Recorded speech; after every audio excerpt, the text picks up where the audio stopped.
Hello everyone, this is Suvarna and welcome to my YouTube channel medical destination. So इस channel पर मैं अलग अलग health related disease condition explain करती हूँ। तो इसमें से एक मोस्ट इंपॉर्टेंट टॉपिक है, वो है जीका वायरस।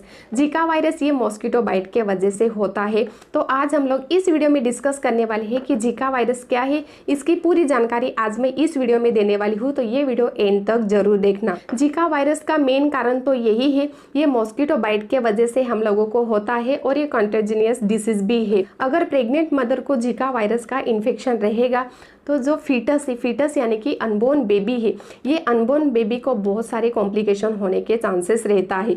जीका वायरस के वजह से अनबोर्न बेबी का जो ब्रेन है, ये ब्रेन डैमेज होने का ज़्यादा चांसेस रहता है और ब्रेन अबनॉर्मल ग्रोथ होता है। इस वजह से अनबोर्न बेबी का जो हेड है, ये हेड स्मॉल रहता है और ये Zika virus mosquito through spread होता है। अभी हम लोग ये डिस्कस करने वाले हैं कि जीका वायरस क्या है। जीका वायरस फर्स्ट तो युगांडा इन 1947 में आइडेंटिफाई हुआ था और ये जीका वायरस बंदरों में दिखाई दिया था और बंदरों से ये अभी इंसान को ट्रांसमिटेड हुआ है Zika virus. Zika virus transmit by एडेंट मॉस्किटो, ये मॉस्किटो का नाम है। ये सेम मॉस्किटो के जो टाइप्स है, ये types dengue fever, yellow fever और चिकनगुनिया भी कैरी करते हैं। अगर किसी को डेंगू रहेगा या येलो फीवर रहेगा या चिकनगुनिया रहेगा और जो मॉस्किटो है, ये मॉस्किटो इन्फेक्टेड पर्सन को बाइट करेगा और ये सेम मॉस्किटो हम लोगों को यानी कि जो नॉर्मल पर्सन है, ये नॉर्मल पर्सन को बाइट करेगा तो हम लोगों को भी ये इसका इन्फेक्शन हो जाता है। अगर हम लोग ट्रैवल्स करते हैं और जिस एरिया में ट्रैवल्स करते हैं वो एरिया में जीका वायरस के केसेस बहुत सारे हैं, वहाँ जीका वायरस आउटब्रेक हो चुका है और हम लोग ट्रैवल्स करते हैं उस एरिया में, तो हम लोगों को भी ज़्यादा चांसेस रहता है ये जीका वायरस होने का। और जो प्रेग्नेंट मदर है, वो प्रेग्नेंट मदर भी उस एरिया में ट्रैवल्स करेगी तो प्रेग्नेंट मदर को भी ये जीका वायरस होने का चांसेस रहता है। और इस वजह से जो अनबोर्न बेबी है, फीटस है, ये फीटस को भी ये जीका वायरस का इन्फेक्शन हो जाता है। अकॉर्डिंग टू एक्सपर्ट, जिस पर्सन को इन्फेक्शन रहेगा जीका वायरस का, तो वो पेशेंट की जो यूरिन है, यूरिन यानी कि पेशाब है, सलाइवा है, देन सीमेंस है और ब्लड है,